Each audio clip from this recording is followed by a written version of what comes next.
대규모 원금 손실 사태를 불러온 해외금리 연계형 파생 결합 펀드 DLF의 불완전 판매 비율이 애초 20% 수준에서 전체 판매 분량의 절반을 넘을 것으로 전해졌습니다. 불완전 판매량이 많다는 건 그만큼 은행권이 보상해야 할 분쟁 조정 대상자도 늘어난다는 건데요. 배상 비율 산정에도 영향을 미칠 전망입니다. 김현우 기자입니다. 우려했던 대규모 원금 손실이 발생한 해외 금리 연계 파생 결합 펀드 DLF 사태.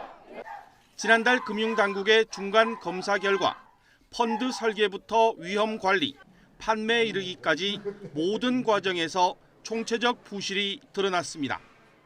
특히 상품에 대한 기본 내용과 투자 위험성을 제대로 알리지 않은 불완전 판매는 20%가량으로 나타났습니다.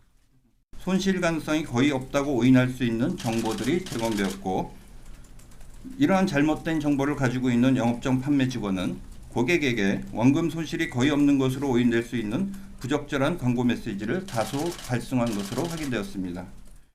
하지만 이후 합동 현장 검사에서 투자자를 속인 불완전 판매 의심 사례는 전체 판매 분량의 절반을 넘는 것으로 전해졌습니다.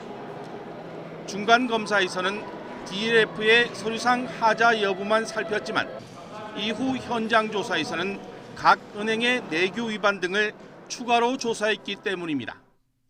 금융당국 관계자는 은행마다 투자자 권유 원칙을 담은 내규가 있다면서 이런 내규 위반까지 더하면 불완전 판매 의심 사례는 최소 50% 이상으로 올라갈 것이라고 말했습니다. 이처럼 불완전 판매 비율이 높아지면 판매은행이 배상해야 할 분쟁 조정 대상자도 그만큼 늘어납니다.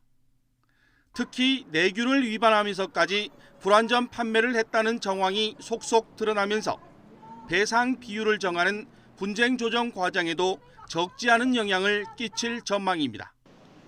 금융당국은 이번 합동검사 결과를 바탕으로 하나은행과 우리은행 관계자에 대한 징계 수위를 정하고 해외 금리 연계형 펀드 DLF 제도 개선에 대한 종합 대책을 이르면 다음 주 발표할 예정입니다.